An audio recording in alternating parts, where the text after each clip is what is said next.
भक्तों, जय मां शेरा वाली। आप सभी का भारती वंदिनी चैनल में स्वागत है। आज मैं सभी मनोकामनाओं को पूर्ण करने वाली श्री दुर्गा सप्तशती के चौथे अध्याय का पाठ करने जा रही हूँ और साथ ही विनियोग और ध्यान का भी श्रवण करेंगे।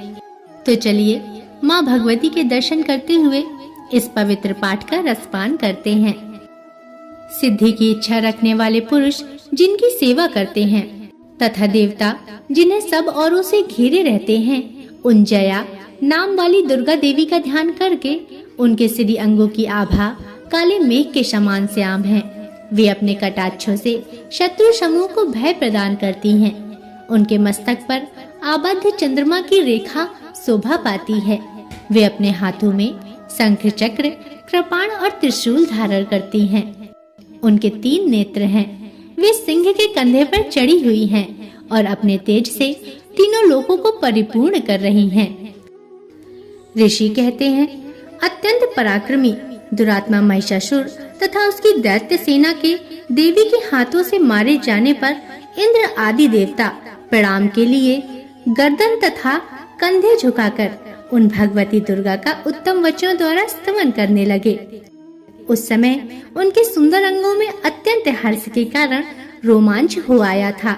देवता बोले, संपूर्ण देवताओं की शक्ति का समुदाय ही जिनका स्वरूप है तथा जिन देवी ने अपनी शक्ति से संपूर्ण जगत को व्याप्त कर रखा है, समस्त देवताओं और महर्षियों की पूजनीय उन जगदम्बिका को हम भक्ति पूर्वक नमस्कार करते हैं। वे हम लोगों का कल्याण करें। जिनके अनुपम प्रभाव और बल का वर्णन करने में भगवान शेषनाग, ब्रह्मा जी तथा महादेव जी भी समर्थ नहीं हैं। वे भगवती चंडिका संपूर्ण जगत का पालन एवं अशुभ भय का नाश करने का विचार करें। जो पुण्य आत्माओं के घरों में स्वयं ही लक्ष्मी के रूप में, पापियों के यहाँ दरिद्रता के रूप में, शुद्ध अंतःकरण वाले पुरुषों के हृदय में बुद्धि रूप से, सत्पुरुषों में श्रद्धा रूप से तथा कुलीन मनुष्यों में लज्जा रूप से निवास करती हैं, उन आप भगवती दुर्गा को हम नमस्कार करते हैं। हे देवी, आप संपूर्ण विश्व का पालन कीजिए। हे देवी, आपके इस अचिंत्य रूप का, असुरों का नाश करने वाली भारी पराक्रम का तथा समस्त देवताओं और दैत्यों के समक्ष युद्ध में प्रकट किए हुए आपके अद्भुत चरित्रों का हम किस प्रकार वर्णन करें। आप संपूर्ण जगत की उत्पत्ति में कारण हैं। आप में सत्व गुण, रजोगुण और तमोगुण ये तीनों गुण मौजूद हैं, तो भी दोषों के साथ आपका संसर्ग जान नहीं पड़ता। भगवान विष्णु और महादेव जी आदि देवता भी आपका पार नहीं पाते। आप ही सबका आश्रय हैं। यह समस्त जगत आपका अंशभूत है, क्योंकि आप सबकी आदिभूत अव्यकृता परा प्रकृति हैं। हे देवी, संपूर्ण यज्ञों में जिसके उच्चारण से सब देवता तृप्ति लाभ करते हैं, वह स्वाहा आप ही हैं। इसके अतिरिक्त आप पितरों की भी तृप्ति का कारण हैं। अतएव सब लोग आपको स्वधा भी कहते हैं। हे देवी, जो मोक्ष की प्राप्ति का साधन है, अचिंत्य महाव्रता स्वरूपा है, समस्त दोषों से रहित जितेंद्रिय तत्व का ही सार वस्तु मानने वाले तथा मोक्ष की अभिलाषा रखने वाले मुनिजन जिसका अभ्यास करते हैं, वह भगवती पराविद्या आप ही हैं। आप शब्द स्वरूपा हैं। अत्यंत निर्मल ऋग्वेद, यजुर्वेद और दुध गीत के मनोहर पदों के पाठ से युक्त सामवेद का भी आधार आप ही हैं। आप देवी त्रयी और भगवती हैं। इस विश्व की उत्पत्ति एवं पालन के लिए आप ही वार्ता के रूप में प्रकट हुई हैं। आप संपूर्ण जगत की घोर पीड़ा का नाश करने वाली हैं। हे देवी, जिससे समस्त शास्त्रों के सार का ज्ञान होता है, वह मेधा शक्ति आप ही हैं। दुर्गम भव सागर से पार उतारने वाली नौका रूप दुर्गा देवी भी आप ही हैं। आपको कहीं भी आसक्ति नहीं है। कैटभ के शत्रु भगवान विष्णु के वक्षस्थल में एकमात्र निवास करने वाली भगवती लक्ष्मी तथा भगवान चंद्रशेखर द्वारा सम्मानित गौरी देवी भी आप हैं। आपका मुख मंद मुस्कान से सुशोभित है। निर्मल पूर्ण चंद्रमा के बिंब का अनुकरण करने वाला और उत्तम स्वर्ण की मनोहर कांति से कमनीय है। तो भी उसे देखकर महिषासुर को क्रोध हुआ और सहसा उसने उस पर प्रहार कर दिया। यह बड़े आश्चर्य की बात है।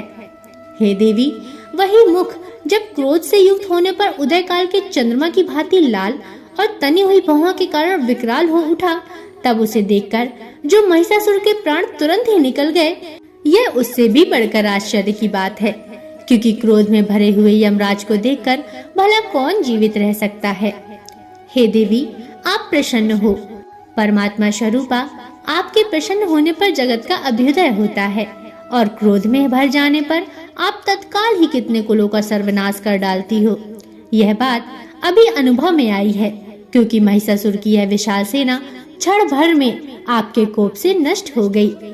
सदा अभ्युदय प्रदान करने वाली आप जिन पर प्रसन्न रहती हैं, वो ही देश में सम्मानित हैं। उन्हीं को धन और यश की प्राप्ति है। उन्हीं का धर्म कभी शिथिल नहीं होता तथा वे अपने हष्ट-पुष्ट स्त्री पुत्र और भृत्यों के साथ धन्य माने जाते हैं।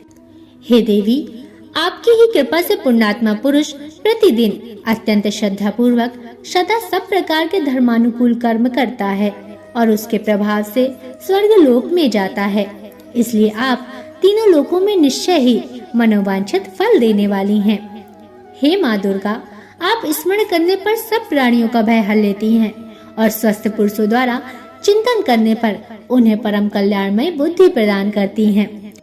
दुख दरिद्रता और भय हरने वाली हे देवी, आपके सिवा दूसरी कौन है जिसका चित्त सबका उपकार करने के लिए सदा ही दयाद्र रहता है। हे देवी, इन राक्षसों के मारने से संसार को सुख मिले तथा ये राक्षस चिरकाल तक नरक में रहने के लिए भले ही पाप करते रहे हों, इस समय संग्राम में मृत्यु को प्राप्त होकर स्वर्गलोक में जाएं। निश्चय ही यही सोचकर आप शत्रुओं का वध करती हैं। हे माता, आप शत्रुओं पर शस्त्रों का प्रहार क्यों करती हैं?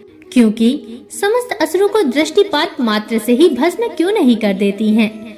इसमें एक रहस्य है। ये शत्रु भी हमारे शस्त्रों से पवित्र होकर उत्तम लोकों में जाएं। इस प्रकार उनके प्रति भी आपका विचार अत्यंत उत्तम है। खड़ग के तेज पुंज की भयंकर दीप्ति से तथा आपके त्रिशूल के अग्रभाग की घनीभूत प्रभा से चौंधिया कर जो असुर की आंखें फूट नहीं गईं, उसमें कारण यही था कि वे मनोहर रश्मियों से युक्त चंद्रमा के समान आनंद प्रदान करने वाले आपके सुंदर मुख का दर्शन करते थे। हे देवी, आपका शील दुराचारियों के बुरे बर्ताव को दूर करने वाला है। साथ ही यह रूप ऐसा है जो कभी चिंतन में भी नहीं आ सकता और जिसकी कभी दूसरों से तुलना भी नहीं हो सकती, तथा आपका बल और पराक्रम तो उन दैत्यों का भी नाश करने वाला है जो कभी देवताओं के पराक्रम को भी नष्ट कर चुके हैं। इस प्रकार आपने शत्रुओं पर भी अपनी दया ही प्रकट की है। हे वरदायिनी देवी, आपके इस पराक्रम की किसके साथ तुलना हो सकती है? तथा शत्रुओं को भय देने वाला एवं अत्यंत मनोहर ऐसा रूप भी आपके सिवा और कहाँ है? हृदय में कृपा और युद्ध में निष्ठुरता, ये दोनों बातें तीनों लोकों के भीतर केवल आप में ही देखी गई हैं। हे माता, आपने शत्रुओं का नाश करके इस समस्त त्रिलोकी की रक्षा की है। उन शत्रुओं को भी युद्ध भूमि में मारकर स्वर्गलोक में पहुंचाया है तथा उन दैत्यों से प्राप्त होने वाले हम लोगों के भय को भी दूर किया है। आपको हमारा नमस्कार है। हे देवी, आप सूल से हमारी रक्षा करें। हे अंबिके, आप खड़ग से भी हमारी रक्षा करें तथा घंटा की ध्वनि और धनुष की टंकार से हम लोगों की रक्षा करें।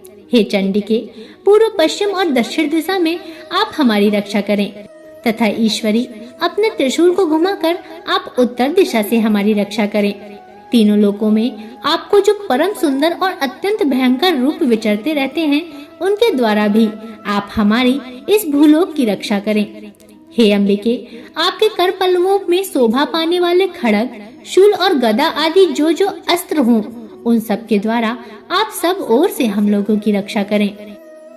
ऋषि कहते हैं, इस प्रकार जब देवताओं ने जगन माता दुर्गा की स्तुति की और नंदन वन के दिव्य पुष्पों एवं गंधे चंदन आदि के द्वारा उनका पूजन किया, फिर सबने मिलकर भक्ति पूर्वक दिव्य धूपों की सुगंध निवेदन की। तब देवी ने प्रसन्न वदन होकर प्रणाम करते हुए सब देवताओं से कहा। देवी बोली, हे देवताओं, तुम सब लोग मुझसे जिस वस्तु की अभिलाषा रखते हो उसे मांगो। देवता बोले, हे भगवती, हमारी सब इच्छा पूर्ण कर दी है। अब कुछ भी नहीं चाहिए, क्योंकि हमारा यह शत्रु महिषासुर मारा गया है। हे महेश्वरी, इतने पर भी यदि आप हमें वर देना चाहती हैं, तो जब जब हम आपका स्मरण करें तब तब आप दर्शन देकर हम लोगों के महान संकट को दूर कर दिया करें, तथा प्रसन्न मुखी अंबिके जो मनुष्य इन स्तोत्रों द्वारा आपकी स्तुति करे, उसे वित्त समृद्धि और वैभव देने के साथ ही उसकी धन और स्त्री आदि संपत्ति को भी बढ़ाने के लिए आप सदा हम पर प्रसन्न रहें। ऋषि कहते हैं, राजन, देवताओं ने जब अपने तथा जगत के कल्याण के लिए भद्रकाली देवी को इस प्रकार प्रसन्न किया, तब वे तथास्तु कहकर वहीं अंतर ध्यान हो गईं। हे भूपाल, इस प्रकार पूर्व काल में तीनों लोकों का हित चाहने वाली देवी जिस प्रकार देवताओं के शरीर में प्रकट हुई थी, वह सब कथा मैंने आपको कह सुनाई।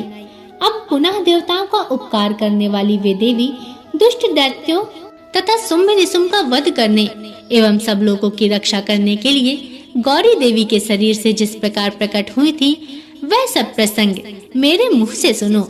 मैं उसका तुमसे यथावत वर्णन करता हूँ। भक्तों, प्रेम से बोलिए, जय माँ शेरा वाली, जय माँ भगवती। भक्तों, यह था श्री दुर्गा सप्तशती का चौथा पाठ। आशा करती हूँ कि आपको पाठ पसंद आया होगा। अगर इसमें कोई त्रुटियां हैं तो मुझे क्षमा करें, और पांचवे पाठ और आगे आने वाले और पाठों का रसपान करने के लिए चैनल को सब्सक्राइब अवश्य कर लें और बगल में बनी हुई घंटी को जरूर दबा लें, ताकि मैं आपके लिए ऐसे ही पवित्र पाठ और कथा कहानियां लाती रहूं। और कमेंट में जरूर लिखें, जय माँ भगवती, जय माँ शेरा वाली। अब अगले वीडियो तक के लिए नमस्कार।